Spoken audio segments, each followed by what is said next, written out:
Aujourd'hui, nous allons entendre l'honorable Mélanie Joly, ministre des Affaires étrangères, qui va nous présenter la nouvelle politique étrangère du Canada pour l'Arctique.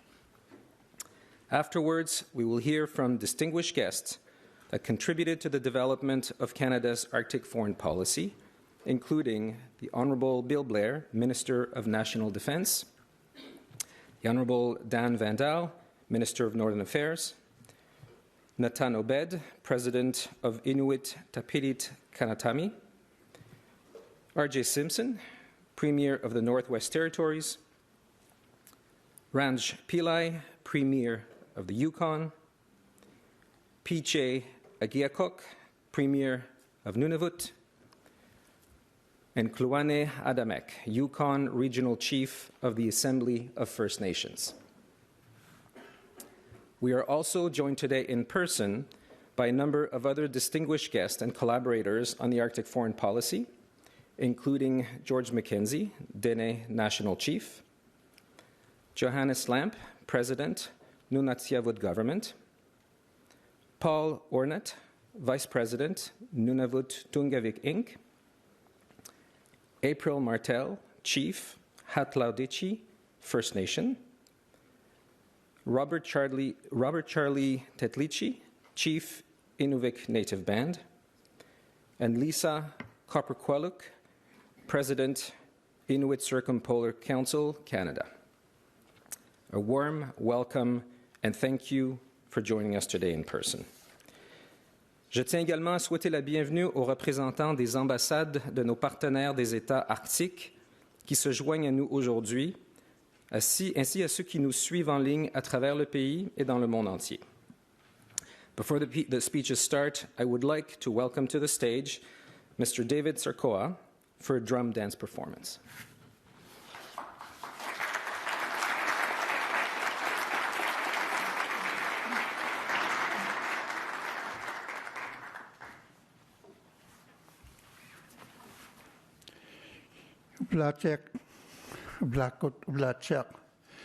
David Sarkoa yunga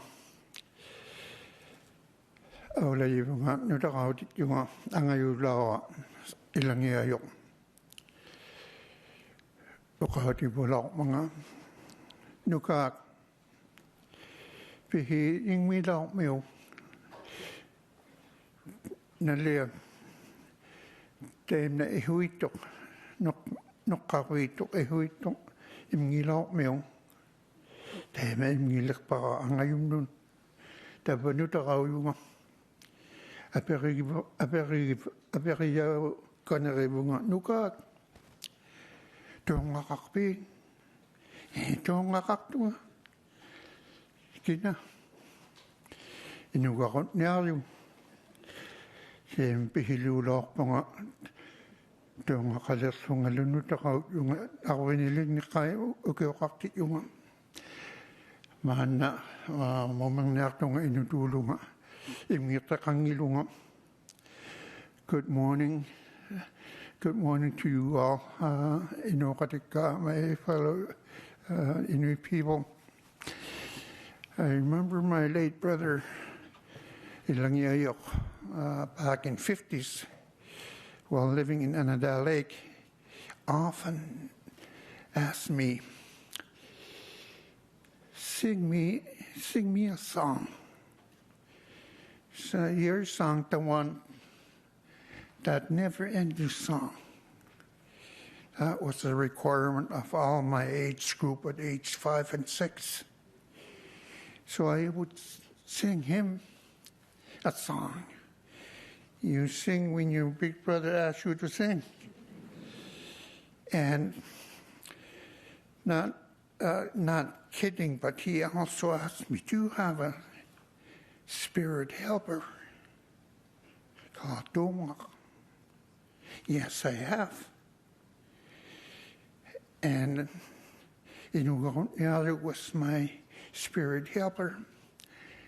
These two things were requirement of my age group and a generation before me, just like my late brother. But myself, my late brother's generation, learned to drum dance, but never capture the art of composing traditional songs. We were in the midst of change so fast. We both never learned how to compose traditional way of beat, which involve following and written guidelines for men. So I'd like to demonstrate to you a simple, short performance. So I'm very happy to see my old classmate from Fort Smith. Yes, here is Mumangnel Pongaman.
Nakormik, Mr. Sakoa, for your inspiring performance. The Arctic foreign policy is a comprehensive diplomatic strategy for Canada's engagement in and on the Arctic. It is the culmination of months of extensive engagement with territorial and provincial governments in Inuit, First Nations, and Métis. It is also a product of dialogue with like-minded Arctic states, and one that Global Affairs Canada has led with pride and purpose. Avec ces quelques mots d'introduction, Madame la Ministre Joly, je vous cède la parole pour nous présenter la nouvelle politique étrangère du Canada pour l'Arctique.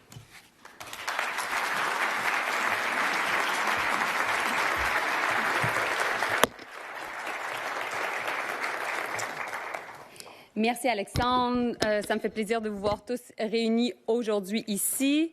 Good morning, everyone. This is a great day, and I'm happy to see all of you here. Of course, I would like to acknowledge the presence of my dear colleagues, the Minister of Defense, Bill Blair, the Minister of Northern Affairs, of course, my dear friend Dan Vandal, my fantastic Parliamentary Secretary, Rob Oliphant, of course, MP Michael McLeod, also who's joining us, and Senator Duncan and Senator also Anderson. So thank you for being with us.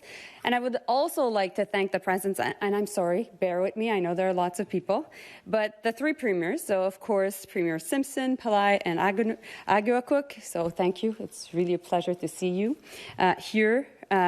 President Obed, Natan, from the bottom of my heart, I want to thank you in front of everybody for everything you've done.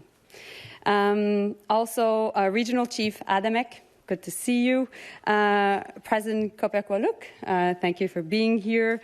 President Lampe as well. National Chief Mackenzie, thank you. Chief Martel as well.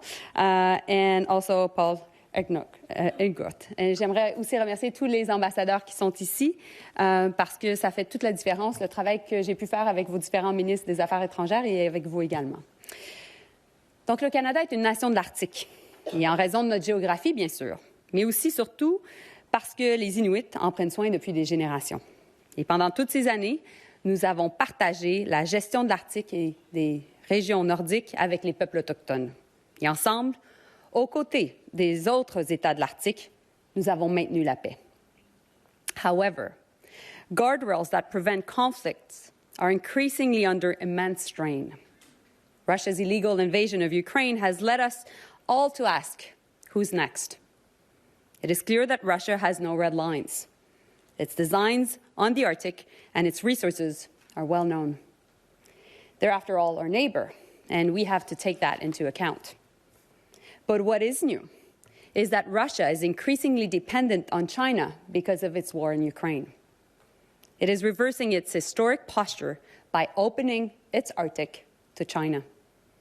And this is fulfilling the long-time aim of China, which has declared itself as a near-Arctic state. Russia's military is more aggressive in its incursion into the Arctic. And now China has begun to launch joint operations with Russia. We're seeing more ships in the Arctic, and they're not only doing scientific research. All that is happening while Arctic sea ice is melting. Shorter maritime routes between the Indo-Pacific and Europe are opening. Competitors are seeing new opportunities to exploit natural resources in the Arctic. And what is happening in the Indo-Pacific and in Europe is becoming more than ever connected. The Inuit, First Nations and Northern communities have been warning us about the changing landscape in the North for some time. Not just the physical changes caused by a rapidly warming climate, but also changes to the geopolitical landscape.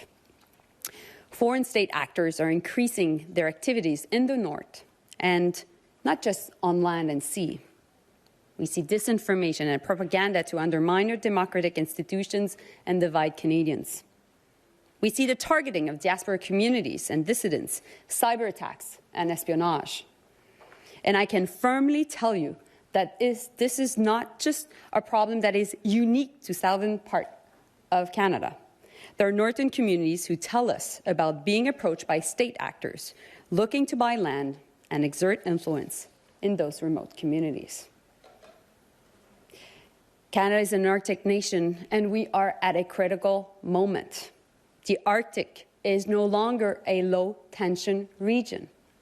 We live in a tough world, and we need to be tougher in our response. Decisions made today will shape our future. And that's why today I'm pleased to launch Canada's new Arctic foreign policy. Our Arctic foreign policy has 4 key pillars. The first one is, of course, that we'll continue to assert Canada's sovereignty, including over the Northwest Passage. Diplomacy and defense go hand in hand, and there's a reason why our new defense policy update is called Our North, Strong and Free. And of course, Mr. Blair, listening to me very, attentively right now, is actually going to present you more information soon. But what I can tell you about what we're doing in terms of defense is that Canada is bolstering our military presence to protect our Arctic, our continental security alongside the U.S., and we will make sure to increase our cooperation with our Arctic allies and NATO. We're making key strategic purchases to enhance our military capacity in the region. This new Arctic policy will contribute to put our new assets to good use. Our defense objectives are also met by new international partnerships. At the last Washington NATO summit, Canada announced the Ice Pact alongside the US and Finland. Together, we will ensure we have the icebreakers needed to patrol northern waters. Through this partnership, Canada is positioning itself to lead the world in the production of icebreakers. This will help our allies in the Arctic region. This will create also good, well-paying jobs at home. And let us be frank here, we have a lot of catching up to do when you see the number of icebreakers that Russia is producing. And under this pillar, we'll also share intelligence with Indigenous communities and territorial premiers so they can fully participate in decisions involving their safety and their security. The second pillar is advancing Canada's interests through pragmatic diplomacy. rising geopolitical competitions means that we need more eyes and ears in the North. We need to even have stronger ties with our Arctic allies, the United States and Nordic countries. The Arctic will be key in our engagement with the U.S. The U.S. is our closest partner and will continue to be as we invest in Arctic security with the new policy, the Arctic Foreign Policy, as its foundation. We'll also work closer with our like-minded non-Arctic states, especially in the North Atlantic and also in the North Pacific. Moreover, with Alaska in the west and Greenland in the east, we will open new consulates in Anchorage and Nuuk to be there where it counts. Le troisième pilier traite de notre leadership sur la gouvernance de l'Arctique et quant aux défis multilatéraux. Depuis l'invasion illégale de l'Ukraine, nous avons dû demander des comptes à la Russie. Et à partir de ce moment-là, il n'était plus possible de se réunir comme si de rien n'était. Que ce soit au sein du Conseil de l'Arctique ou au sein de tout autre forum diplomatique. Malgré l'absence d'engagement politique avec la Russie, le Conseil de l'Arctique poursuit son excellent travail en tant que principal forum pour les affaires de l'Arctique. Les participants permanents autochtones du Conseil jouent un rôle clé dans la poursuite de ces activités. Ils sont en effet en contact régulier avec d'autres populations en Arctique et c'est pourquoi nous avons entendu haut et fort l'importance de maintenir le Conseil de l'Arctique bien actif. Sur les 8 pays de l'Arctique, 7 sont désormais membres de l'OTAN. L'article 5 de l'OTAN nous protège donc tous. Le Canada est très fier d'avoir été le premier pays à ratifier l'adhésion de la Finlande et de la Suède à l'OTAN. En septembre dernier, j'ai accueilli pour la première fois à Iqaluit les ministres des Affaires étrangères et des représentants des 5 pays nordiques. On parle ici du Danemark, de la Norvège, de la Suède, de la Finlande et de l'Islande, en plus du Groenland et des îles Faroé.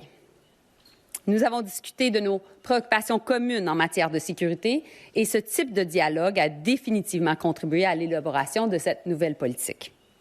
Je les ai invités à nouveau avec les États-Unis pour une rencontre qui a eu lieu plus tôt cette semaine alors que nous étions tous à Bruxelles en marge de l'OTAN. Et ce n'est que le début. Nous poursuivrons tous les 7 ce dialogue sur les questions de sécurité en Arctique. Our fourth pillar is focused on people and ensuring we have the right voices around the table. Canada will now have an Arctic ambassador. We'll also find new ways to enhance representation of Indigenous peoples on the world stage and advance their priorities with international counterparts. Au cours des derniers mois, j'ai eu la chance d'échanger à plusieurs reprises avec des gens du Nord et des représentants des peuples autochtones. On a beaucoup parlé des enjeux de sécurité qui s'invitent dans leur quotidien. It goes without saying that those living in the North are best placed to know what's going on in the North. They told me about the very real effects of climate change, such as the destructive wildfires that have forced them to leave their homes. We all remember summer of 2023 in Yellowknife. I also heard them rightly reminding me nothing about us without us. And all these conversations have contributed to the policy we are presenting today. It responds to these concerns. It builds on their observations. We wanted to put the people of the North at the heart of our action. And after all, they're a central part of what makes us an Arctic nation.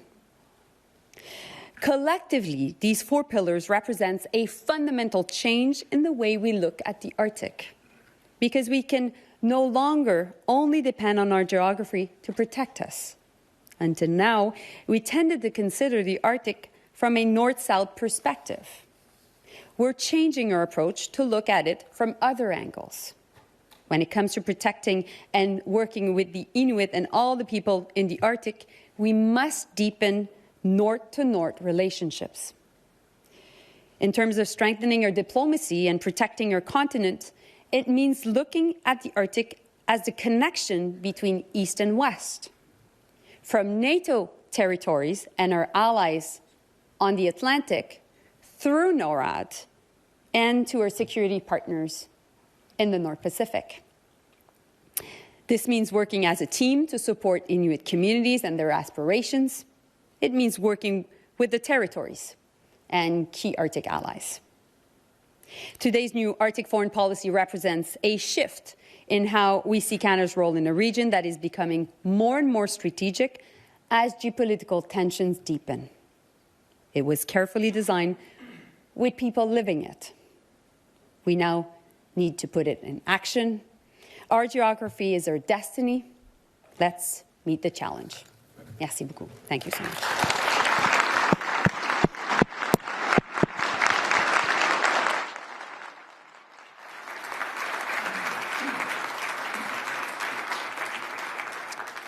Merci beaucoup, Madame la Ministre Joly. I would like now to invite over to the stage Minister Blair to provide some remarks.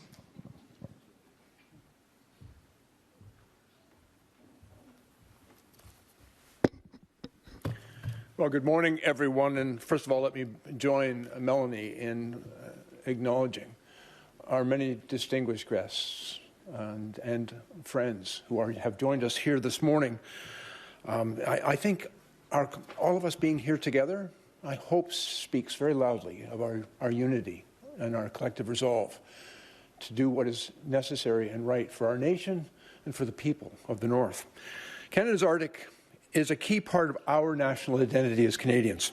And while the region's remote location and challenging terrain have kept it protected for many generations, as Melanie's indicated, that reality is rapidly changing. More navigable shipping lanes and growing access to Arctic resources are enticing nations, sometimes adversarial nations, to the region, and it's creating heightening competition. And this changing environment has created new threats and vulnerabilities, which do necessitate an urgent response to assert Canada's sovereignty in the Arctic and northern regions.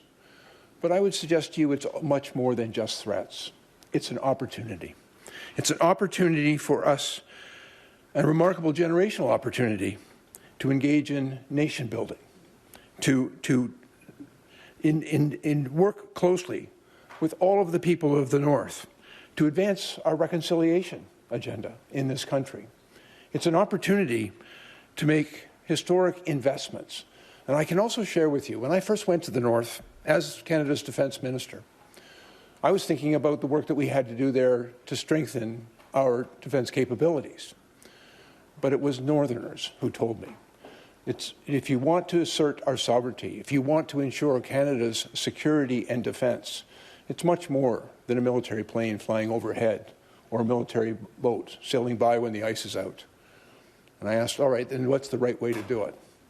And what I heard in response in every place in the Arctic was the same. Invest in infrastructure.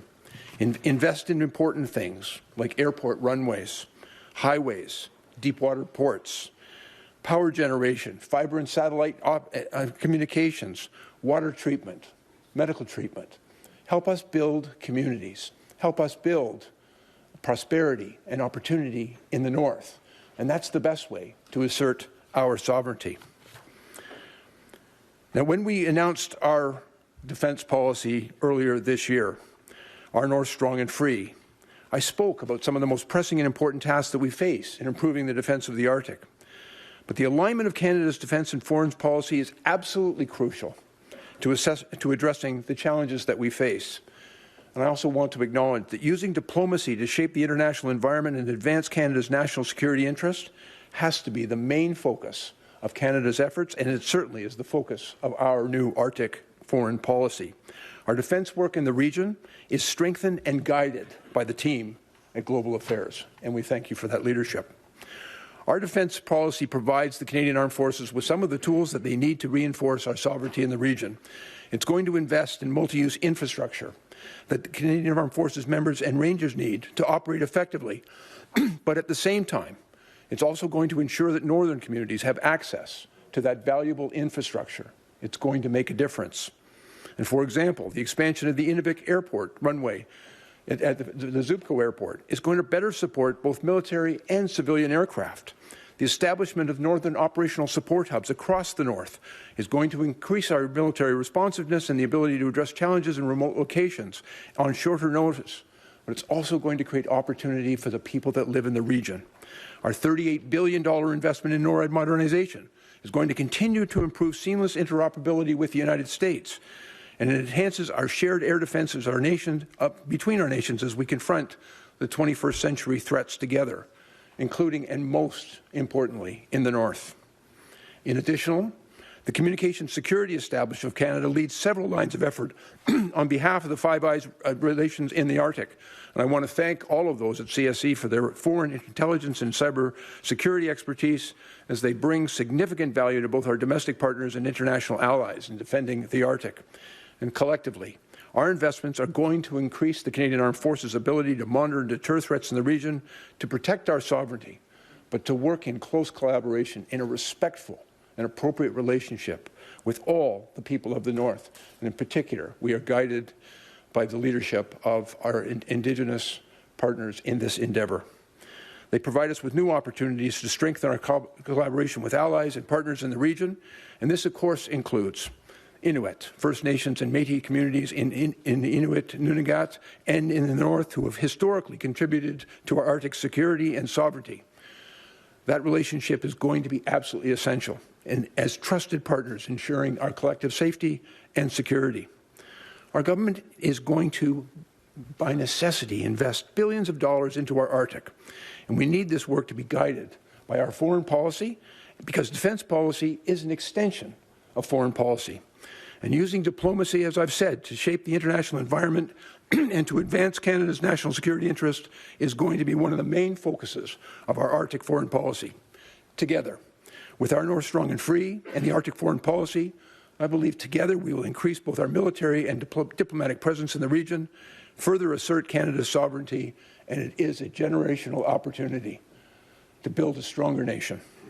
The Arctic foreign policy complements our defence policy, and it provides us with the diplomatic tools that we will need to assert our sovereignty and to maintain peace, stability, and prosperity in the region. I'd like to take this opportunity to thank all of our partners and friends for their advice, their support, and sometimes their necessary criticism, which has always been constructive. I particularly want to acknowledge Indigenous communities and leadership who have shared their invaluable expertise and knowledge in the region. You're going to make it possible for the Canadian Armed Forces, working together with the Rangers, to do their important job of protecting our national interest. I also want to take this opportunity to thank members of the Canadian Armed Forces, and in particular, the Canadian Rangers. They work hard every day to safeguard our North and in every corner of our country and around the world. Thank you very much.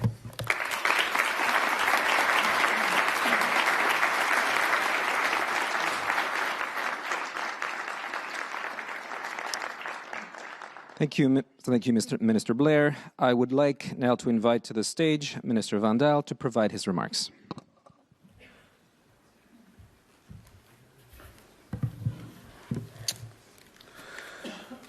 Kwekwe, Houdlakut, Tansi, bonjour mes amis, and hello.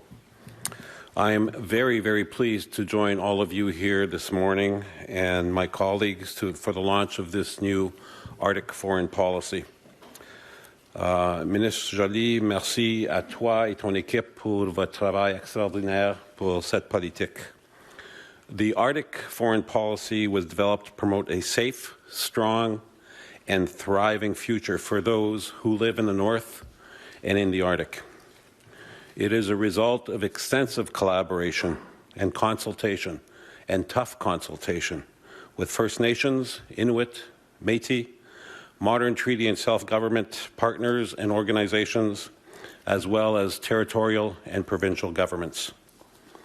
While the new policy will broaden Canada's international engagement, the work will also address northern domestic priorities that will be more important than ever with the Arctic foreign policy. Affordable housing in northern and Arctic communities is one urgent priority.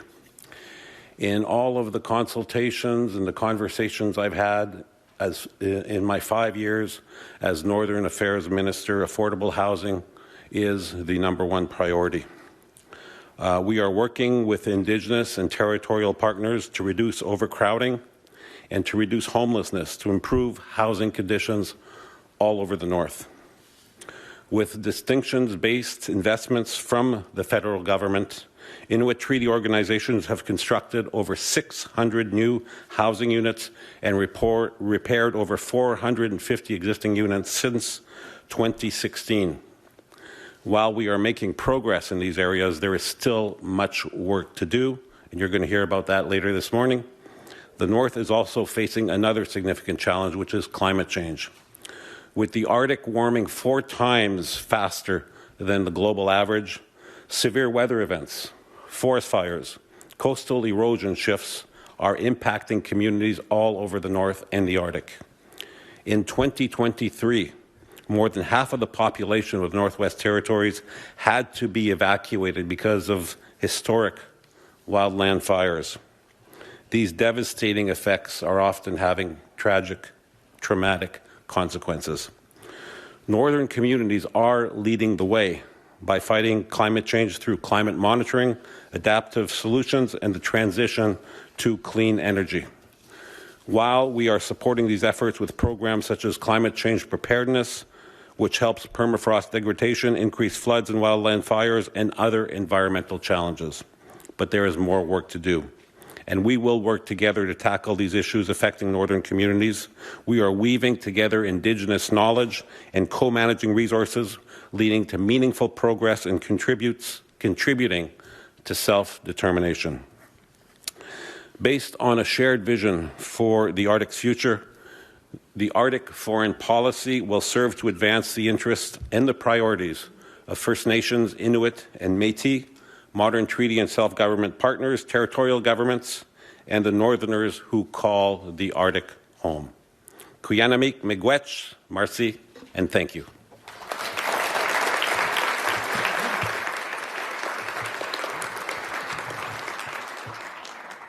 Thank you, Minister Vandal. I would like to now invite to the stage President Obed to provide his remarks.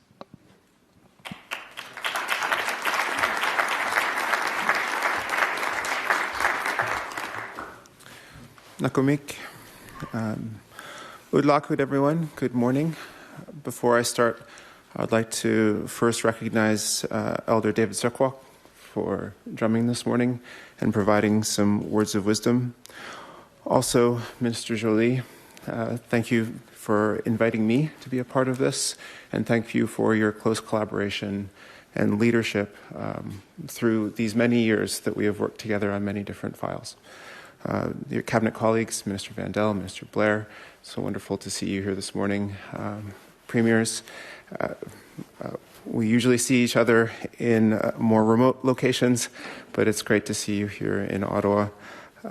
And of course, Inuit leadership, Inuit Circumpolar Council Canada President Lisa Kopakwaluk, Paul Lingout, Vice President for Nunavut Tungavik, Johannes Lamp, President for Nunavut Government, and we also have Herb Nakamayuk, who's the Vice President of ICC Canada here.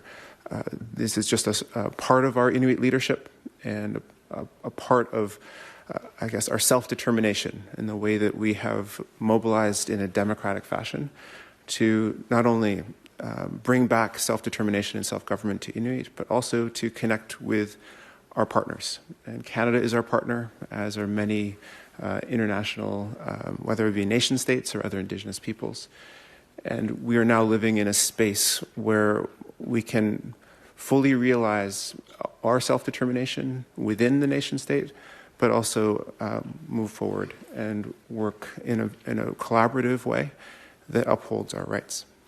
Also, my senator colleagues here and also First Nations and Métis leadership really appreciate being able to be a part of this excellent work. Inuit Nunangat is what we call our homeland, and the term is meant to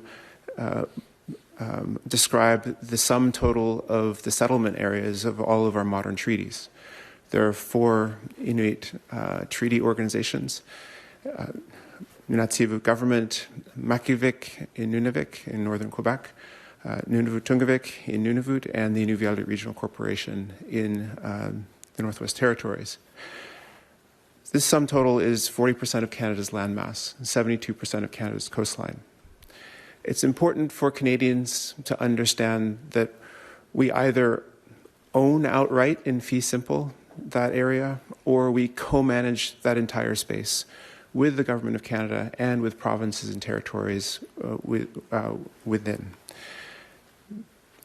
This gives Inuit an outsized role in the domestic undertaking of anything from decisions on wildlife, decisions on land use, decisions upon governance across this entire space.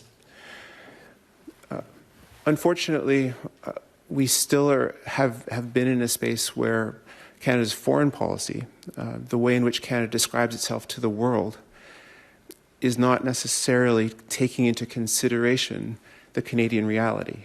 Really, Canada is learning to understand itself, and the comprehensive agreements that it has made with Indigenous peoples in order to share Canada, in order to understand the actual country that we live in. And when the Canadian government goes out into the diplomatic space in our international community, too often Indigenous peoples have been completely left behind or just not considered at all.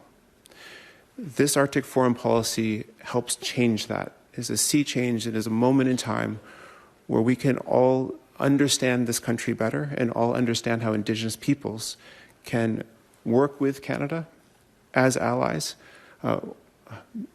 work within our democracies to be able to bring positions forward, not only on issues that are domestic, but also international, and also just change the narrative. I grew up in the shadow of the militarization of the Arctic. Most of us did. If you grew up in Kudjak, in Akeeagok, in Coral Harbor, in Rankin Inlet, in Cambridge Bay, in Inuvik,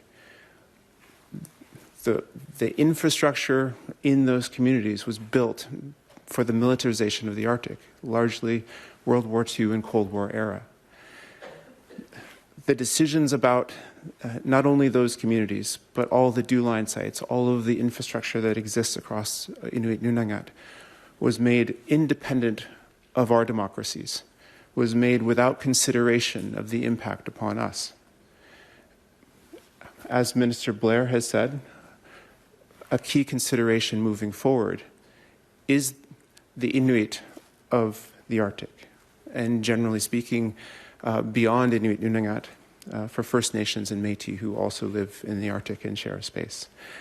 I think of Kluane Adamek and all of the conversations that we've had in the Yukon to understand the deep connections that we have as Northerners and as people who have a shared passion for Canada's Arctic and the North.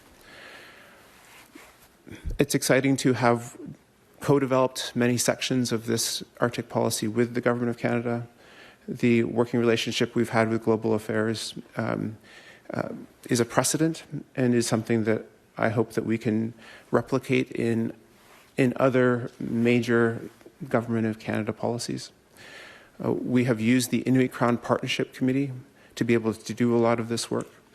And I want to thank all departments and all ministers who've been a part of our ICPC that have been able to create shared priorities and work plans that get us to outcomes like today. There's a lot of work to do with a changing climate, with new threats, with the sustainability of our communities, within the changing geopolitical climate of the Arctic.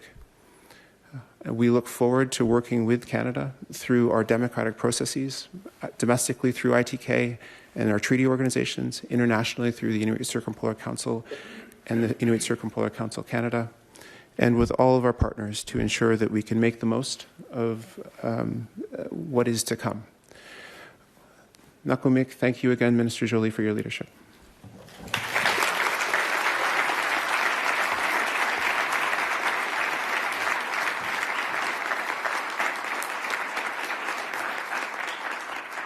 McCormick, President Obed. I will now turn it over to Premier Simpson to provide some remarks.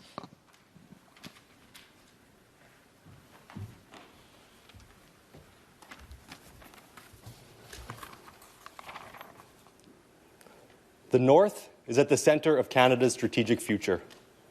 It is essential that Canada has a strong international vision for the Arctic and the North, one that addresses the realities of today and prepares for the challenges of tomorrow. The challenges facing the Arctic are significant, but so are the opportunities. By working together at all levels of government, we can realize those opportunities and a shared vision for a resilient, thriving, and prosperous North. I'm honoured to be here today to support the release of Canada's Arctic foreign policy, along with my colleagues from Nunavut and Yukon, as well as the many Indigenous leaders here in the room and online. It's good to see many familiar faces and friends here. I want to recognize and thank Minister Joly for her commitment to engagement and collaboration on this work. There were many visits to the territories and multiple rounds of engagement with Indigenous governments and territorial governments as the policy was developed. And the results of these extensive efforts are clear in the final documents, and you can hear them in the comments made by Minister Joly. The North and its people are at the heart of the new Arctic foreign policy, and the inclusion and leadership of Northern peoples will be essential to its implementation.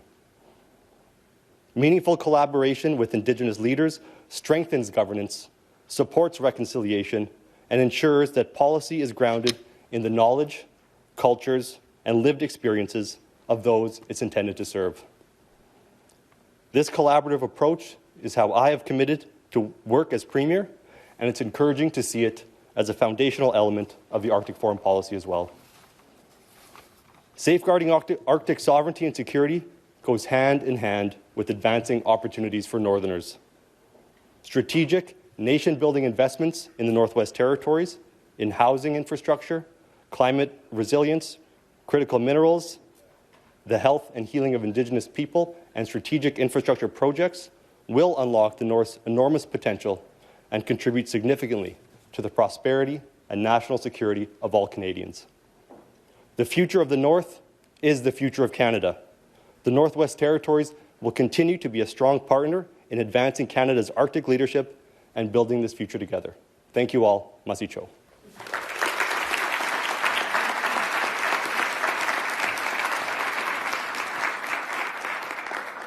Thank you, Premier Simpson. I will now turn it over to Premier Pillai to provide some his remarks. Good morning, everyone. I'm Ranj Pillai, Premier of the Yukon. So pleased to be here alongside my counterparts from the Northwest Territories and Nunavut this morning, along with Minister Joly, Minister Blair, Mr. Vandal. Thank you. As well, I just want to point out we've got a contingent here from the Yukon and MP Hanley, who's been here with us this morning, and Senator Duncan, but also our regional chief. And it really, that's symbolic of how we work together in the Yukon, and really it's emulated in this policy, and I very appreciate it, arm in arm, as we speak on behalf of Yukoners. I also want to recognize the unceded and unsurrendered territory of the Algonquin and Anishinaabe Nation. Without question, the North is experiencing new threats, challenges, and opportunities, some of which are global, like climate change and shifting geopolitical realities, and others that are local, such as the need to build housing, upgrade infrastructure, stabilize supply chains, and maintain traditional ways of life. Last year, our government established the Yukon Arctic Security Advisory Council, a panel of defense and security experts and Yukon First Nations leaders mandated to study future security risks to the territory and provide recommendations to address these threats. And then last month, we received their final report. I'm pleased with the recent announcements as well from the Canadian Armed Forces on the intent to establish a Canadian Naval Reserve presence in Whitehorse. And we spoke, Minister, about a year ago. It's almost a year to the day. And your vision was there. And we sat down with Minister Blair as well. And so I thank you for the work you've done and for the support that we've had. And for the Government of Canada's work with us again to create a new Arctic Security Centre of Excellence in the Yukon, which I want to be working on hand in hand with the other premiers.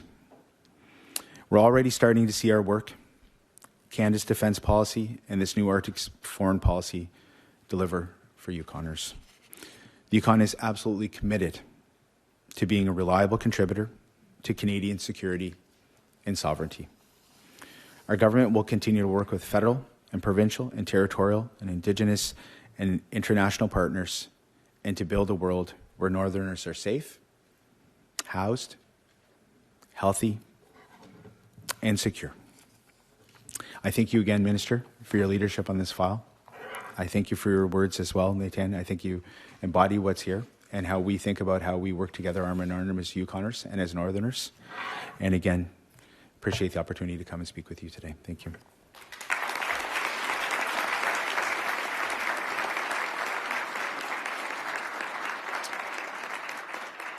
Thank you, Premier Pillai.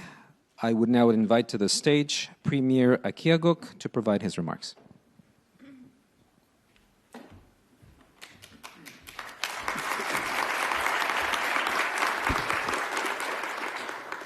Udlakun kuyanna megalo tabane khatigiyun naqtai nagigase sivudlupame kuyanna megomagivaka tan innagiyavun Mr. David Sequa pigiarutitiavalum iqqaigutime tunisiqqauma kuyanna megomagivaka tan angayokka Obed Minister Joly asugudlattasimamman Minister Vandal Minister Blair amataku anu naqaqqaarsimayun amisun ukiutartormi attortausimayun Quyanname tavani tuinnagunnaqatta taana udluq angiyorme piniartalluta.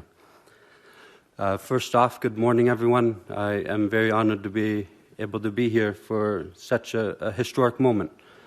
First off, as I had just mentioned, I want to recognize our incredible elder, David Sequa, for grounding us on such a historic moment, but also recognize Akeeagok Obed for his incredible leadership with the Inuit leadership that is here, but the important work Minister Joly has done as well as Minister Vandal and Minister Blair.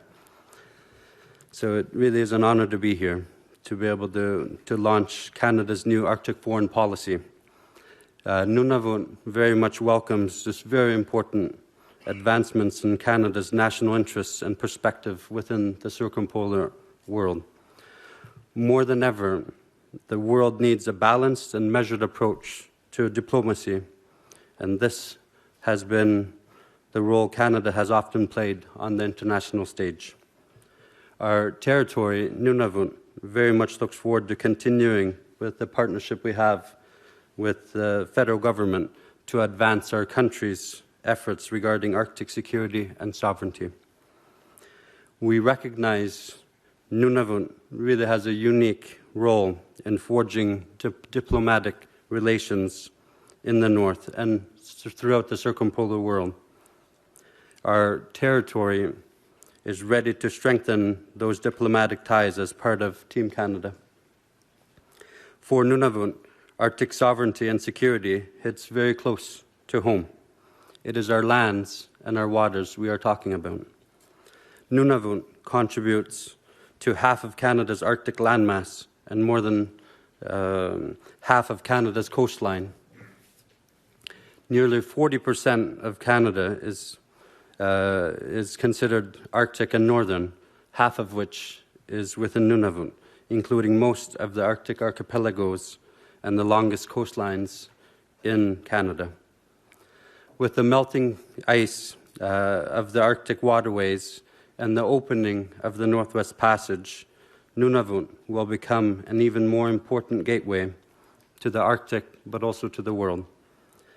I also want to note that at the heart of this very important work is the people. Canada's Arctic sovereignty arises from Inuit land use and occupancy and modern treaties like the Nunavut Agreement. It is our families who were sacrificed in the name of the Canadian flag.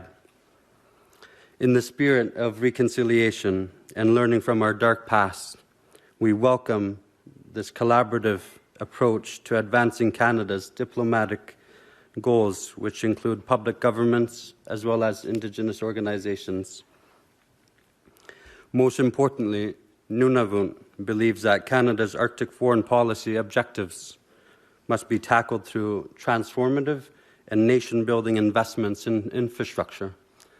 and it is great to hear the acknowledgement of the infrastructure gap we have in the North and the emphasis that we must move quickly and to see investments come to the North.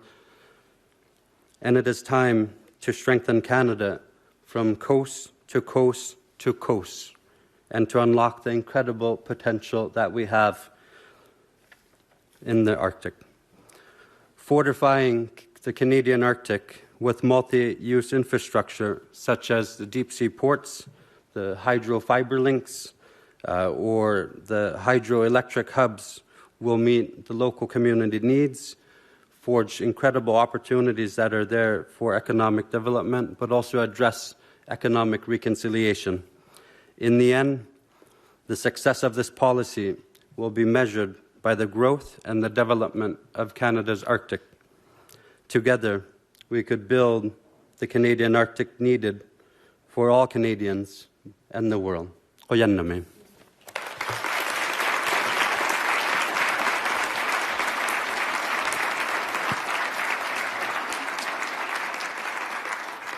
McCormick, Premier Akeeagok. I would now like to invite Chief Adamek to provide some remarks.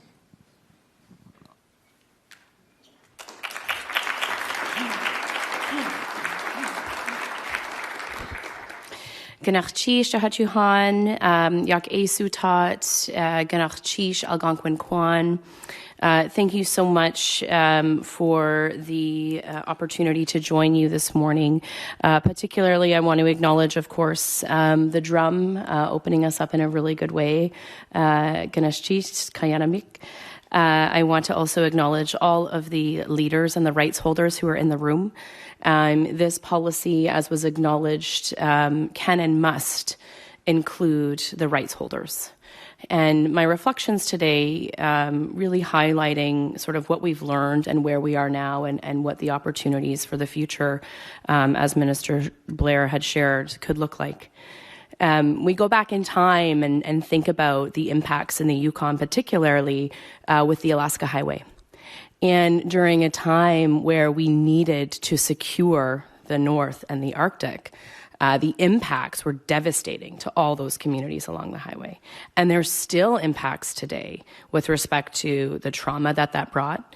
On my community in Kluane First Nation, Burwash Landing, we weren't able to hunt at all on the mountain. In fact, it was all secured for the U.S. military.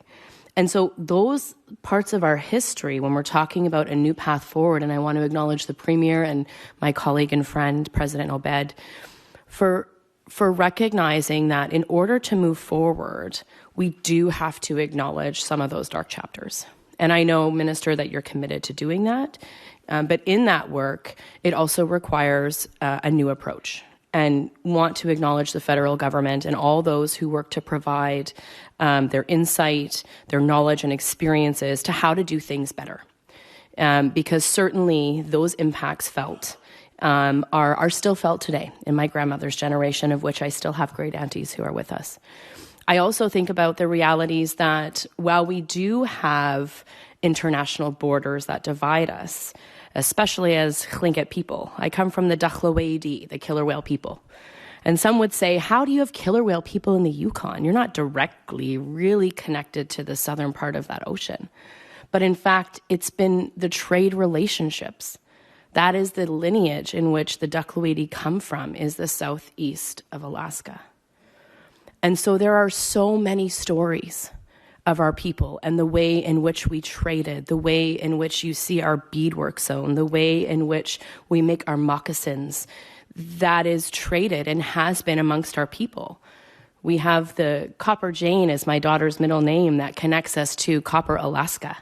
So while we acknowledge and recognize our international boundaries and stand with you as a proud Tlingit, Southern Shoshone, Kluane woman who also identifies as a Canadian, we have to acknowledge that there are going to be hard conversations with respect to what does defense look like for Tlingit people, because Tlingit people are in Alaska and the Yukon. And so want to acknowledge, of course, with the Inuit Nunaga spreads far beyond international boundaries. So for those who might be unfamiliar, this work is very complex. It is not easy work.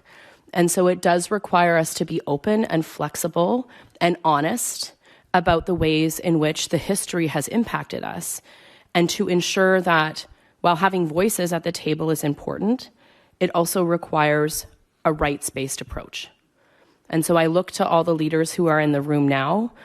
This is the work of our communities. And for us to be supported in doing that work, in my view, and for the Yukon region, is most critical. I also think about some of the impacts. And certainly we look at salmon as an indicator species. And so the salmon in the Yukon, of course, coming in from, the north, in and through the rivers, there are communities that have only had 16 salmon, Klakshu particularly in Champagne-Akeeagok. So this work, while defense is important and economics are important, and of course the bases and the structures and asserting Arctic sovereignty is important, we are all connected. And we need to be looking at those indicator species, like salmon, to say, where are our people at in the north? And what do they need to be supported to feel that they are a part of this Arctic foreign policy? And so again, I acknowledge those who have been leading the charge with respect to having Indigenous people not only included in the fine print, but rather creating that space for us to be fully engaged and a part of those decisions. But it's also an opportunity for us to hold our federal partners to account to that.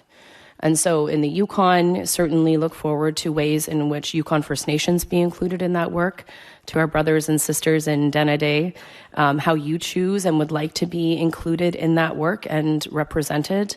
And of course, our brothers and sisters, the Inuit in Inuit Nunavut, and what that looks like for you. So with that, do want to say thank you so much, Ganach.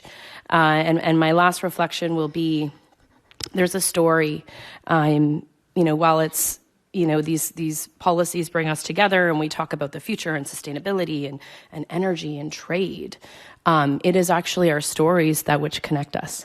And from the Ducklawady clan, there was the clan, and at one point in time, we had moved from the southeast coast back into the Yukon.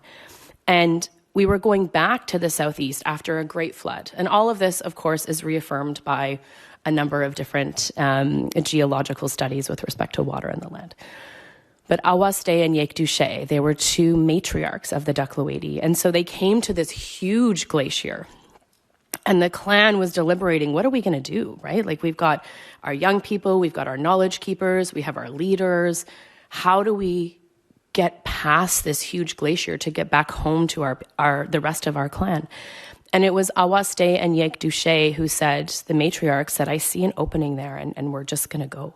And so there's a song that goes with this story, but certainly it has always been Indigenous, particularly Indigenous matriarchs, and I see some of them right at the front who are looking at me and nodding, which I appreciate. But it has always been Indigenous people that have had the tools, because of our stories and our songs and our relationship to land. We have always had to navigate defense. We have always had to navigate incredibly hard issues. And so it is so integral that we are leading this work as a true partner. So thank you so much. I also acknowledge that is a Ducklawady clan story, so shared only by the Ducklawady people. But thank you so much for the opportunity to join you and for remembering those important elements in this work moving forward. Ganesh.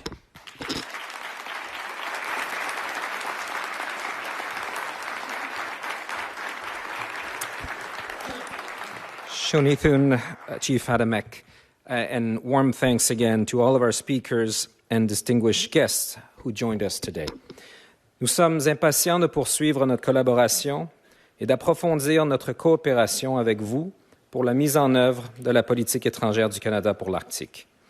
L'événement touche maintenant à sa fin. The event has come to a close. I would like to request from Global Affairs colleagues to remain seated for a couple of minutes while invited guests and dignitaries make their way to the reception. Dear guests, designated staff just outside this room will facilitate you making your way through the elevators and to the 9th floor. I will then ask everyone to please exit the room as ministers and leaders have a press conference with media starting in just a few minutes. Je veux vous remercier encore sincèrement. Thank you very much.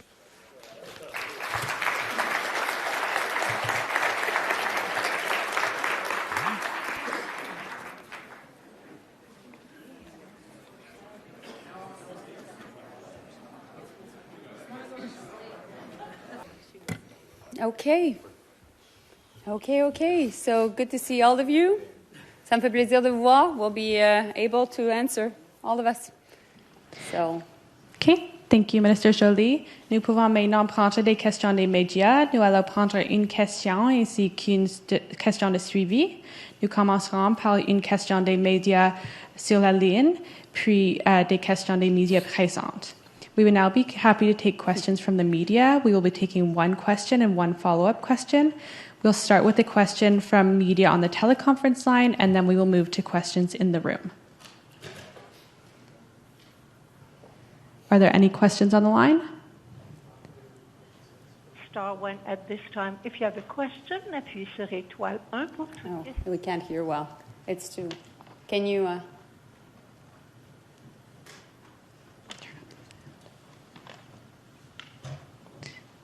Okay, we're going to go to... Here? Okay, we're going to go to questions in the room. Go ahead. Hi, good morning, everyone. Nick Murray with the Canadian Press. My question's for Minister Joly. The policy talks about promoting infrastructure investment in the North, but doesn't actually make any firm commitments towards funding any infrastructure projects. We heard Minister Blair today talk about the importance of nation building, but even on the defense side of things, it doesn't talk about infrastructure that every Northerner can see in the day-to-day lives, like water infrastructure, sewer infrastructure, those kind of projects. And so I'm wondering why the Arctic policy didn't provide any of those funding commitments with regards to nation building in the North as far as infrastructure goes, particularly when we look at how much money Canada sends abroad to help other nations in their nation building. So I'm just wondering why GAC potentially couldn't tap into those pools of money to help build up the North here at home. So this foreign policy is actually supported by the new Arctic and Northern policy framework that was developed in 2019 and was co-developed by many Indigenous communities. And so in 2019, that work, which is actually supported by Dan, the Minister of Northern Affairs, was done, and millions of dollars were committed. And so as part of this Arctic and Northern policy framework, there was an international chapter. That was before Russia's illegal war in Ukraine.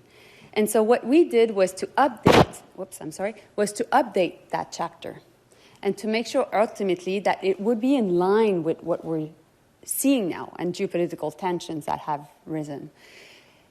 What we heard also is that the Arctic and Northern policy framework, when it came to infrastructure, was good but could be better. We heard it from everybody. And what we've seen in the past is the Arctic has been developed mainly through two reasons. First one is the investment of defense, military, and second was economic development, particularly natural resources. And so that's why the Minister of Defense is saying now that infrastructure investments are important, because it's the biggest reinvestment in our military in generations, but also it is about infrastructure money. And so here today we're announcing an Arctic foreign policy. That is our vision. That is also about investing in what diplomats will be doing and supporting also Indigenous communities doing that foreign policy. But we well know that the money and the infrastructure money in particular will be either through the Arctic and Northern policy framework or also in the defense policy update that was announced. So maybe you want to add anything to that? Yeah, just that over the last several years, we've invested hundreds of millions of dollars in infrastructure and housing in the North. And there's been progress. The projects are good, but there's more work to do. The gaps have been so large from generations of underinvestment in the North. So I think we have improvements to do. We think with this accelerated focus and attention to the North, with the foreign policy and with the Arctic defense policy, who have as a principle co-development and dual-use infrastructure, that there's going to be more emphasis. We know there's a lot more work to do. All you have to do is talk to the premiers. They'll tell you in greater detail than I on what we have to do. But we're going to use existing departments with a renewed focus on the Arctic and the North. And just as a follow-up, and I'm not sure, I wanted to ask this Minister Blair, but I understand he has house duty. But if, with regards to defense spending for infrastructure projects, I hear what you're saying about the dual use. Minister Blair had mentioned the airport runway improvements and the support hubs or command hubs. But why not invest in projects that Northerners can see day-to-day from a defense budget side of things? Again, like even on the airport side of things, a lot of airports in the North lack infrastructure with regards to be able to land in bad weather. So why not focus on projects like that where Northerners can see direct impacts on the day-to-day? And as a quick little tidbit, would that also count towards Canada's defense funding to hit its NATO 2% target? Okay. So, of course, I'll put the caveat that the Minister of Defense can provide more specifics on your question. But the defense policy update was announced back in spring. We decided to make sure that ultimately we had the biggest budget in Canada's recent history. Lots of money, but at the same time, what was important is how we invest that money. And we said, for the first time in decades, that we would be investing it here at home and in the Arctic. Now, the Minister of Defense is working now on how to invest that money, billions of dollars. And like mentioned, he won't do it by himself, or the Department of National Defense won't do it by itself. The investments will be made working with Indigenous people to make sure ultimately that indeed it is going to support Canada's defense, but also fundamentally help people living in the North. And so there's still a lot of work to be done. He's doing that work. And also we heard through the defense policy update that there needed to be more work done with Indigenous communities to make sure that they would be very much, how can I say, at the core of what we were doing. So that's why this Arctic foreign policy took a bit more time. You know, I had many conversations with Natan about that, but we needed to make sure that while the defense policy update had been announced, we needed to have the Arctic foreign policy, which is basically the vision of what we will do as a country in the world, much more aligned with what were people in the North saying to us. Does that make sense? It does. Okay, thanks. I'd like to add to that if I may. Yeah, go, PJ. I'd like to add, I think that's a very great question. I think to assert sovereignty, you need to have healthy communities. And that's something we've been mentioning as Northern Premiers, as Indigenous organizations. We heard it's investments in our communities that will assert our right to the Arctic. And I think it's so important to see these go hand in hand in terms of the foreign policy that's just launched just now, but also the defense. And it's been great to hear Minister Blair talk about that we have to start expediting these infrastructure projects that are nation building. And I'll use housing was something we've talked about here, where you really need healthy communities to assert that, and it starts with housing. And it's actual housing investments that build the homes. And that's something we've really pushed for, but also looking at critical minerals. We know there's a primary focus that's happening across the North, whether it's the Grays Bay Road and Port project in Nunavut, where that is an Inuit-led, Inuit-driven nation-building project that really isn't identified in this policy, but it does go hand in hand in terms of unlocking the incredible potential that we have to create healthy communities. But with Minister Joly's leadership and support, I think the policy does identify key areas where we could continue to see those two different policies come together. But it will require investment. It's great to have a policy, but it will require hard investments into the North, not just that support the North, but right in the North, to your question. And I very much look forward to seeing whether it's deep sea ports throughout Nunavut, whether it's the Akeeagok deep sea port we've been advancing, or the Grays Bay Road and port as well. So I just wanted to highlight that as well. So thank you. Thank you. Morning, Rafi Wujikanyan, CBC. Hi, my question is for you, but if anyone else wants to weigh in, please go ahead. You are highlighting how much more aggressive Russia and China are becoming in the north, and you're also appointing 3 new diplomats, an ambassador, as well as 2 consuls. And I'm wondering if you can explain how the appointment of these diplomats can help counter the very aggressive military threats. So I think what is important is, because of Russia's illegal invasion of Ukraine, Russia is deploying a lot of its resources in Ukraine and needs China to enable its war. And now what you're seeing is that China and Russia are in a partnership, and Russia is the junior partner of that partnership. Well, we understand that we need to understand well Russia and well China.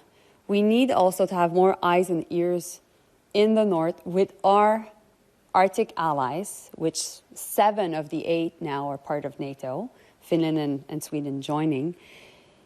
And that will help us to share intelligence, to understand also what is happening in the north, for example, in Greenland, in Anchorage, that we will be able to have a good connections with people living also in the north, and that we'll have much more knowledge from the north here also at GAC, at Global Affairs Canada. So we think that this will help us. I must say there's a big change in this policy is putting forward, because Canada was the one to push for the Arctic Council in the 90s when there were alleged geopolitical tensions after the fall of the Berlin Wall. And what we're doing now is we're saying we can do 2 things. We can keep the Arctic Council, which we heard loud and clear from Indigenous people, but at the same time, we're the ones to make sure that the 7 Arctic states are working together. So, particularly on security. And that's why deploying resources of diplomats, being in these key strategic places, will help us. And we think also an Arctic ambassador will help us as well. So it will protect our interests. It will help us share information. It will help obtain information, intelligence. And ultimately, it will help us to be able to be much more aware of what's going on and be able to ultimately react and protect ourselves.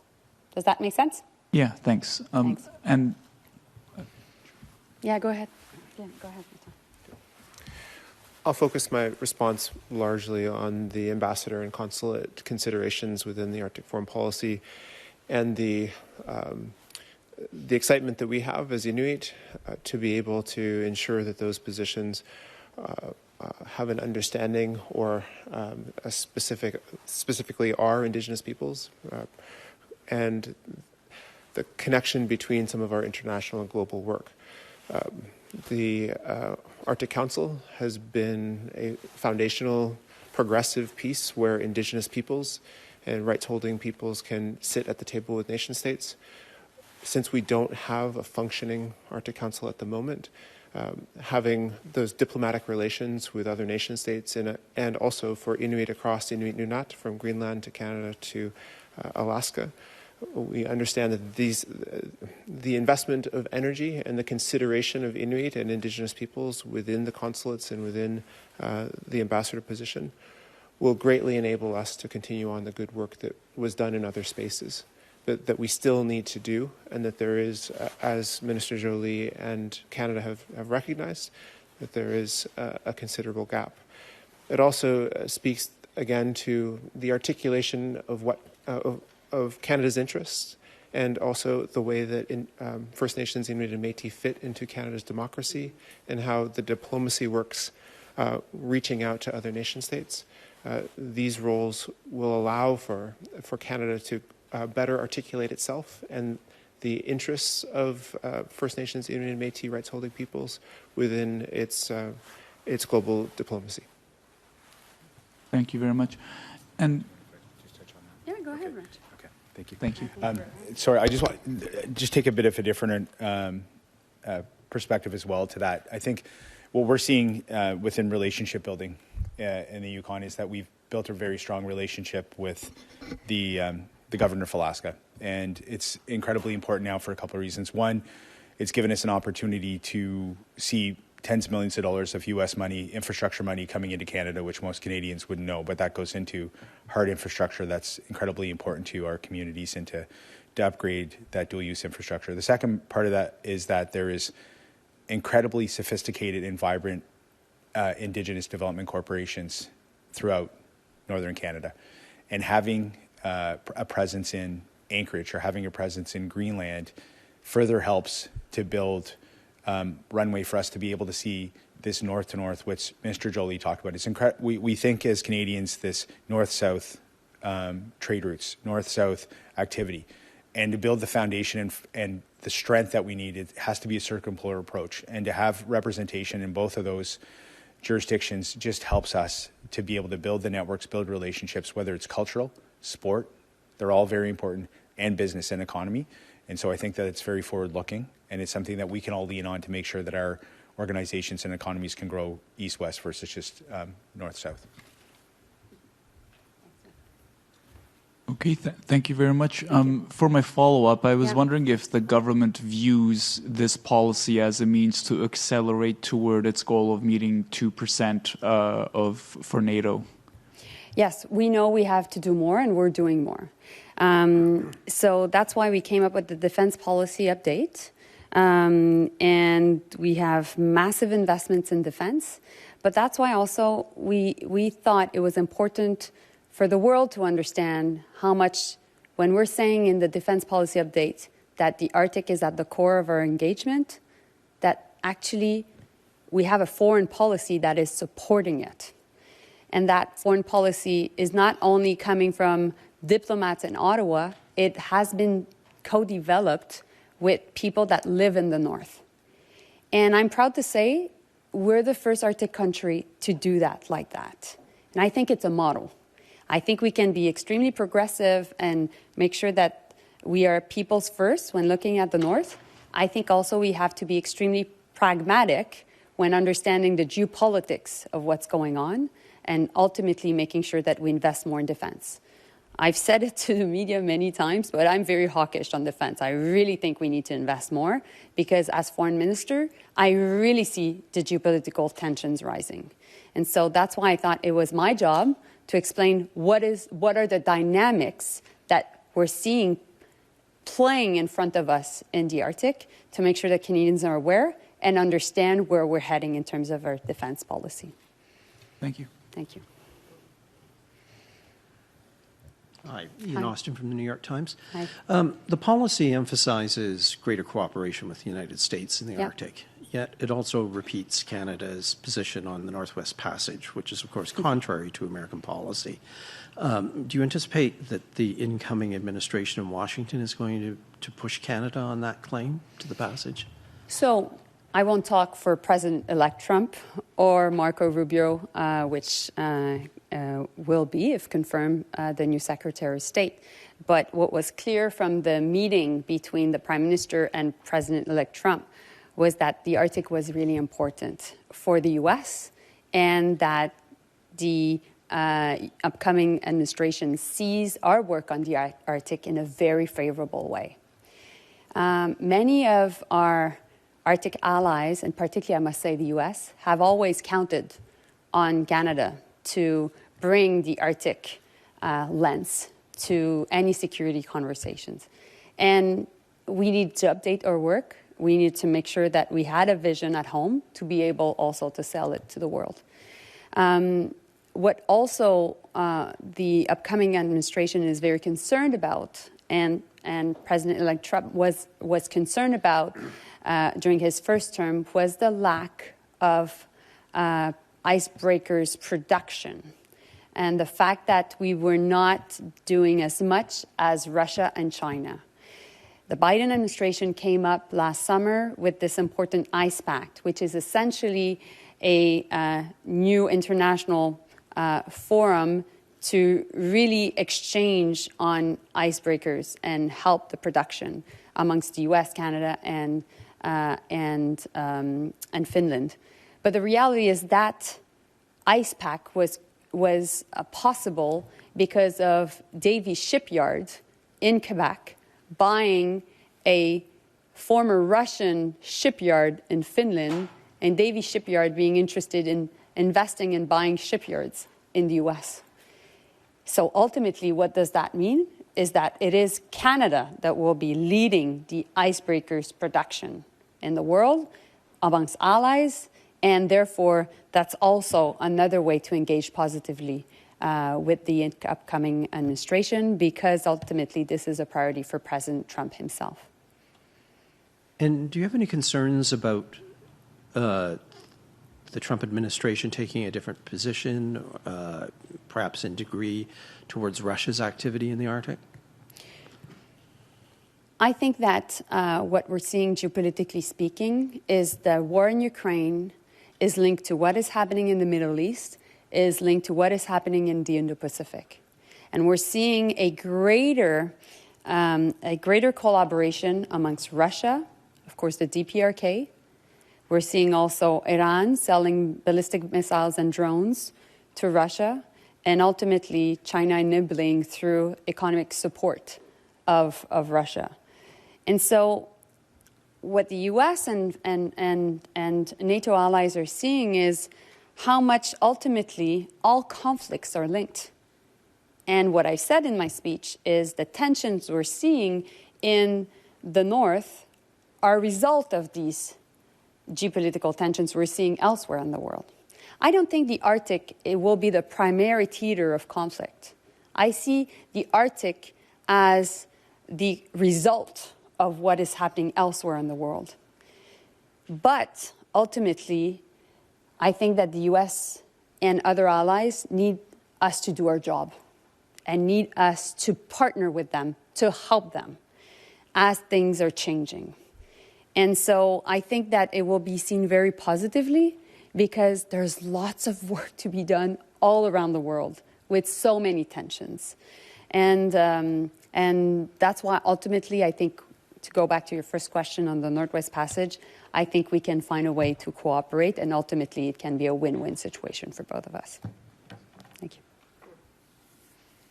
Morning, Davis Legree, iPolitics. Thanks for taking our questions. This was originally for Mr. Blair, but Mr. Joly, if you could pinch hit, that would be great. There was a Senate committee report last year on Arctic security that found that Canada's lack of a ballistic missile capability hinders our ability to detect and respond to threats in the Arctic. Canada has previously looked at joining the U.S. ballistic missile defense program. Why wasn't that step taken in this policy, and was it on the table? So this is, of course, a question that I'll leave Minister Blair to be able to handle, and I'm convinced he would be able to. But what I can tell you is that I think we have to be extremely realist with the threat towards our Arctic. And I think that what is really changing from the time where that decision was taken years ago of not joining any form of ballistic missile framework was the fact that China was not as much present in the Arctic. And so that's why I think we have to ask ourselves tough questions, and we have to take tough decisions. And thanks. And just as a follow-up for the premiers, the provinces and territories have been very vocal on defense spending in recent months, the need to get to 2% faster, the need to be a better NATO and NORAD partner. Would each of you like to see Canada join the U.S. ballistic missile defense program? If you want. Yeah, I would say that, yeah, I would add that it was something that I spoke to the Prime Minister about this week. And so we're watching the posture of the transition team and what's happening with President-elect. We feel that there's a gap. I think there's probably folks in, defense here that would feel the same way. And we think that that has to be relooked at. And there's probably an opportunity for significant infrastructure build out between Alaska and Greenland. And it's something that the new administration will probably push for. Therefore, our federal ministers are likely going to have that discussion at the table and take a second look at it.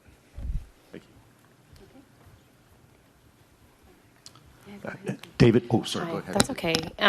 With respect to some of these questions, I just want to acknowledge that,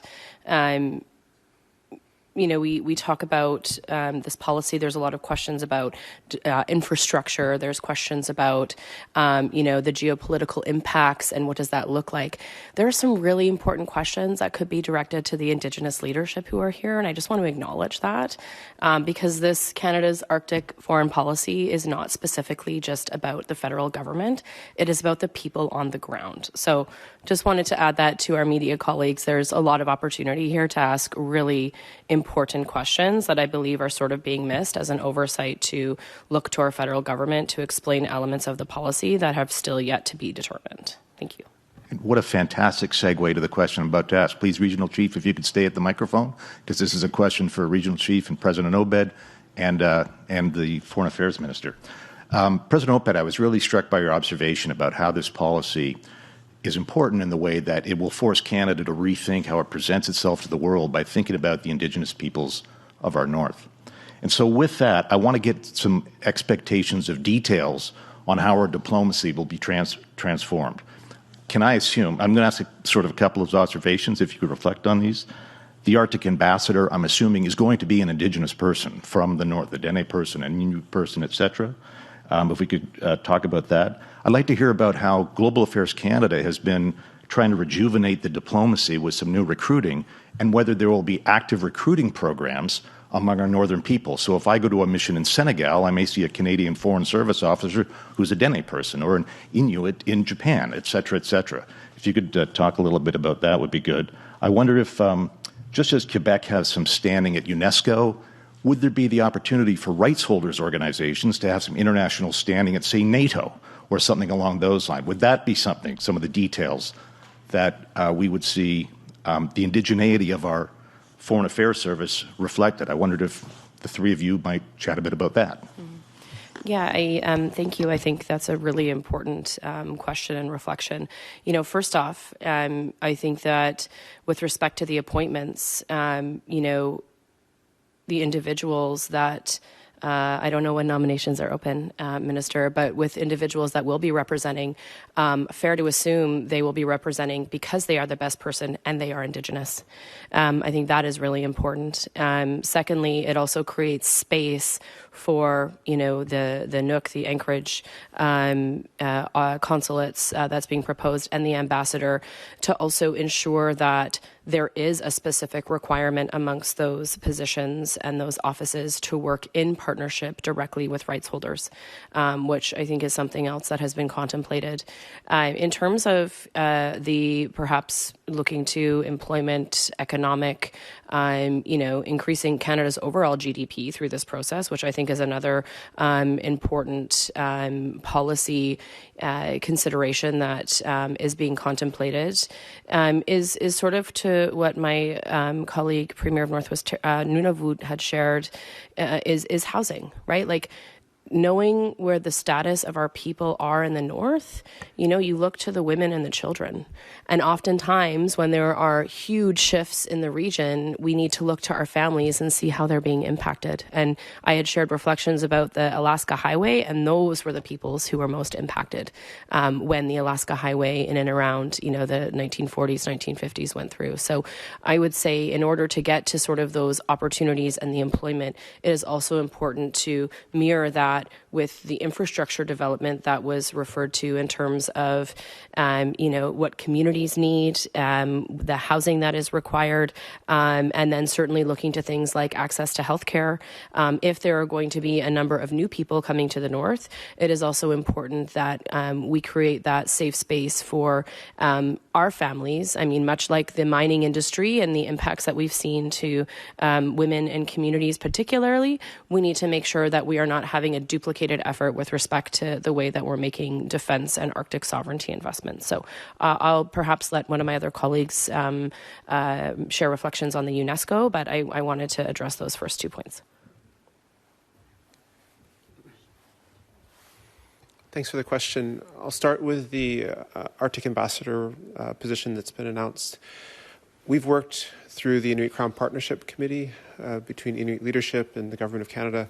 Minister Joly has placed this item as a priority area. We have a work plan associated with it.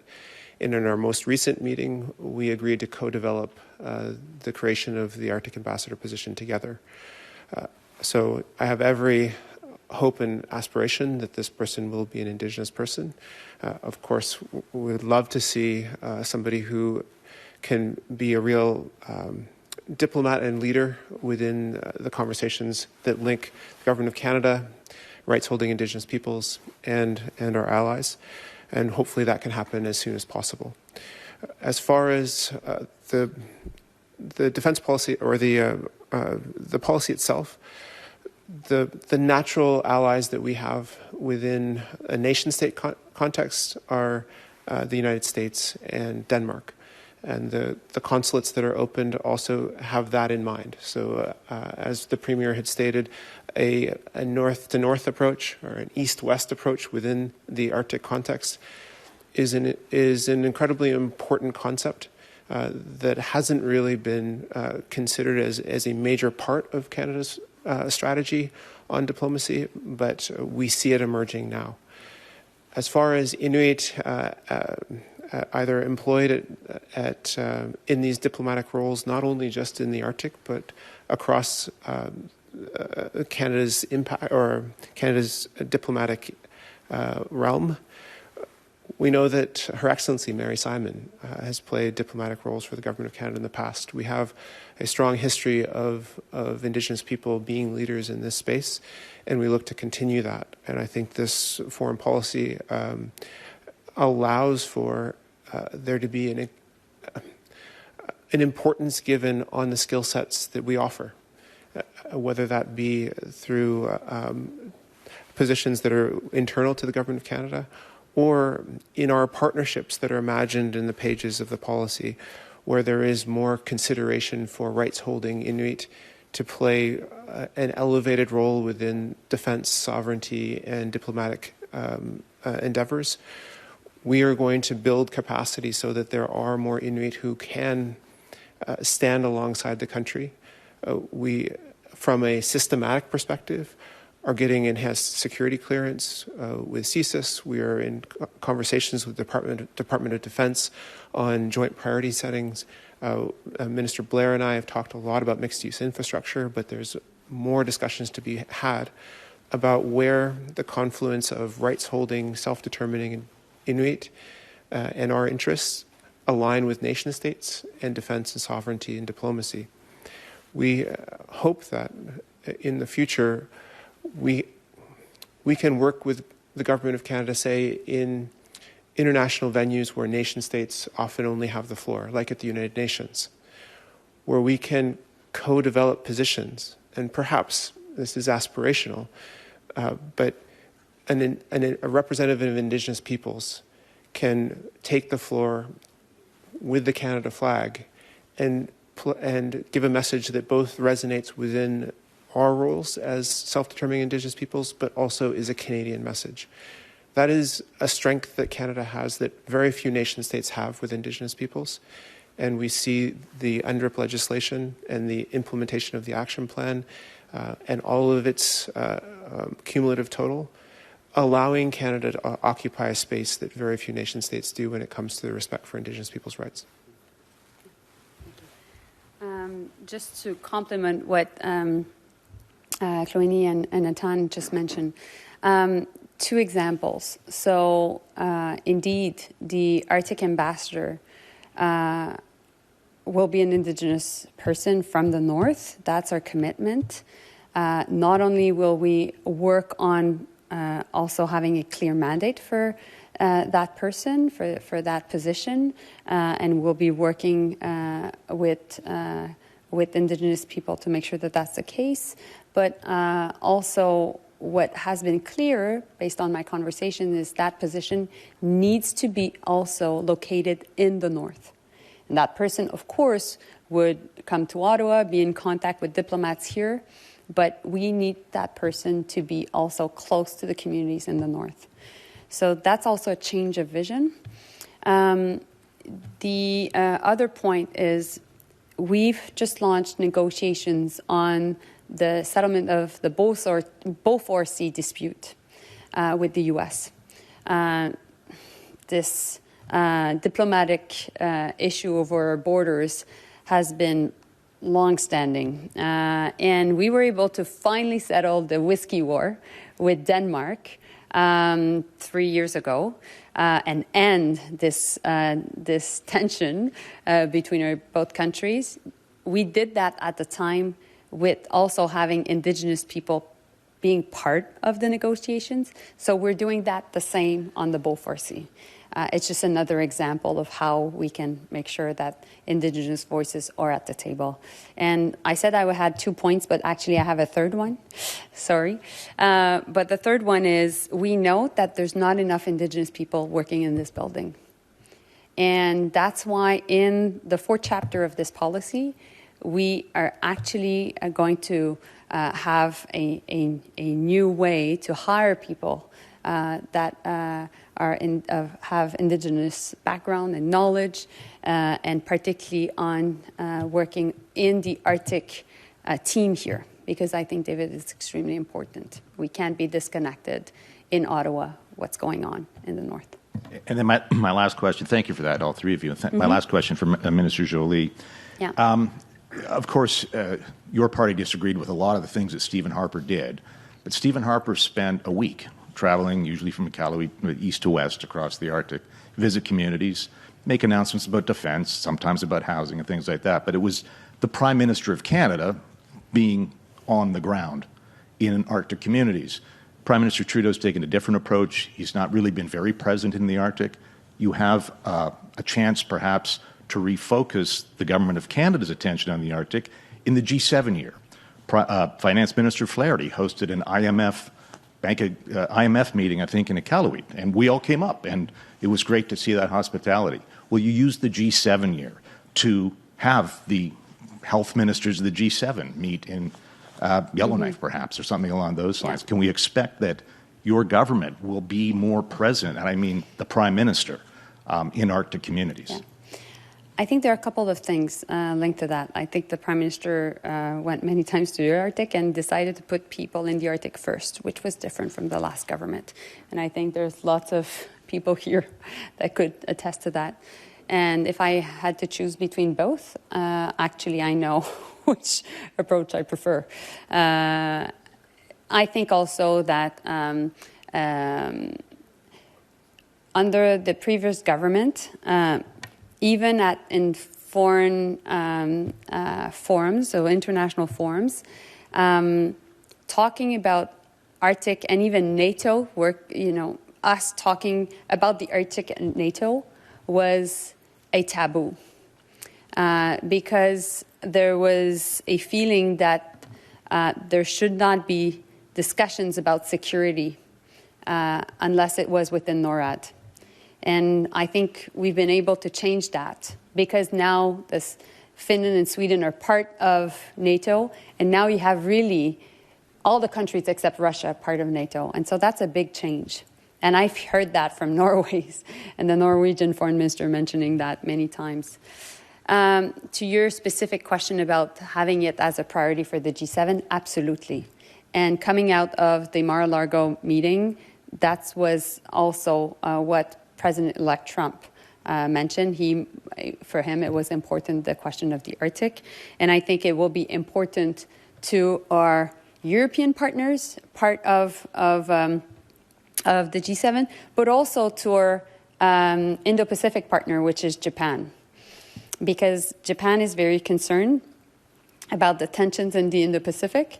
And we need Japan to be on board with us to make sure that we address the tensions before they go through the Bering Detroit and get to the Arctic. So you're seeing north-to-north cooperation, but you're also seeing the fact that we're connecting Europe and the Indo-Pacific, and that's who is part of Europe and the Indo-Pacific. It's the G7, fundamentally.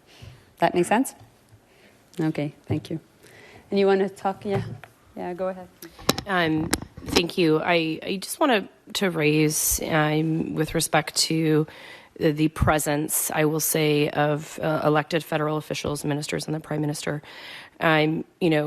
just running the numbers in my mind, since being elected in 2018, have had at least 3 visits from the Prime Minister. Here's the thing about the visits that I think is important. It is not an uneasy feat if you have your own plane to fly across the country, but it is what you do when you're there. And so if we're comparing numbers, I don't know if that is accurate. I'm speaking from the Yukon perspective, and I know that there's been at least 3 since I've been elected.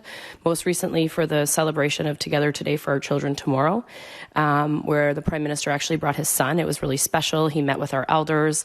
I was really pregnant. We had a nice visit. But the point is, I think anyone can get in a plane in that particular role and fly across the country, but it's what you do when you're there. And I want to share that with respect to Yukon visits, and perhaps Premier Pillai may have additional thoughts, have felt that there have been very meaningful visits with our communities, and respectfully can't say the same with his predecessor. So we'll leave those comments there, but of course have also seen an increased presence from ministers. In fact, it sort of feels like every month I'm trying to figure out how I'm going to make the meeting, which I also think is important. And so, you know, showing up is half of what you do, but it's how you show up and how meaningful that time is spent, and can say and attest to there having been some very meaningful moments in the Yukon. So thank you.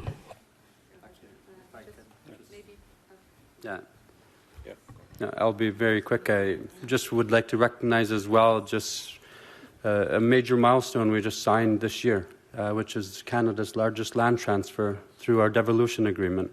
And I know Minister Dan Vandal's here who really led that charge, but to have the Prime Minister recognize the importance of the discussion we're having here, which is nothing about us without us, and the ability for Nunavut to be able to make that decision of resources, whether it's through water or the resources on the land, to bring that decision-making to the people of Nunavut is something very special.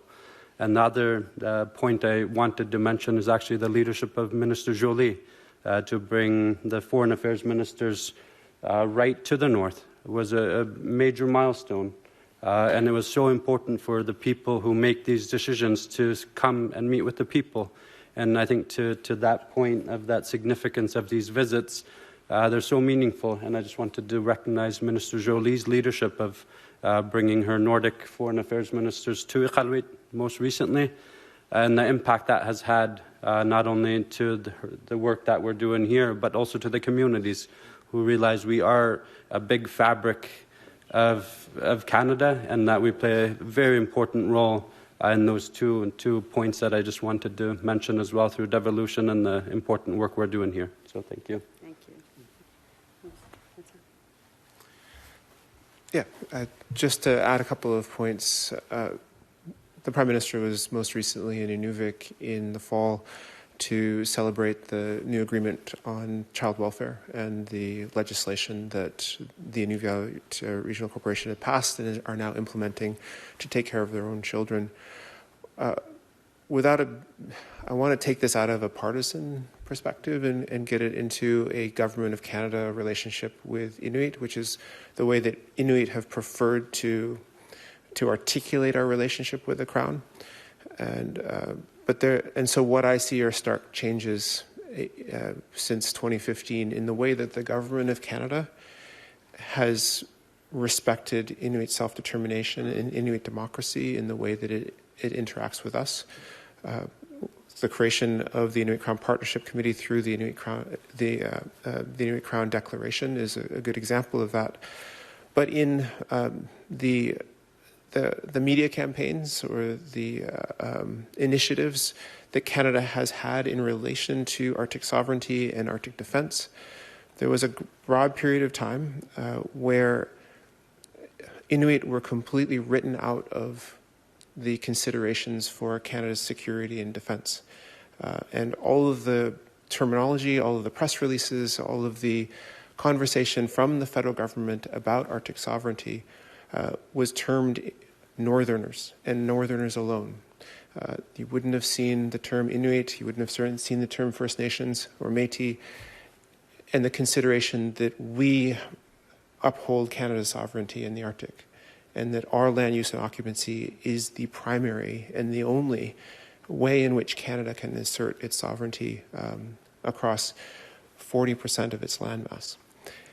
And that, to us, was deeply hurtful, especially after how Inuit were human flagpoles in the 1950s and relocated from places like Nunavut to the high Arctic. And our premier here from Nunavut is an intergenerational example of Canada's gross human rights violations, which it has apologized for. But the idea that then Canada, 50 years later, would just imagine that Inuit don't exist in the way in which it articulates itself and its defense interests was deeply problematic. And what we've seen is a huge shift away from the Canadian government imagining that we don't exist. And this Arctic foreign policy and just the composition of people here on the stage shows a huge transformation and a progression in the way in which Canada upholds our rights and respects us as people. OK. Ceci conclut la conférence de presse d'aujourd'hui. Merci encore de vous être joints à nous. This concludes today's press conference. Thanks again for joining us this morning. Merci beaucoup. Thank you. The conference has now ended. Please disconnect your lines at this time.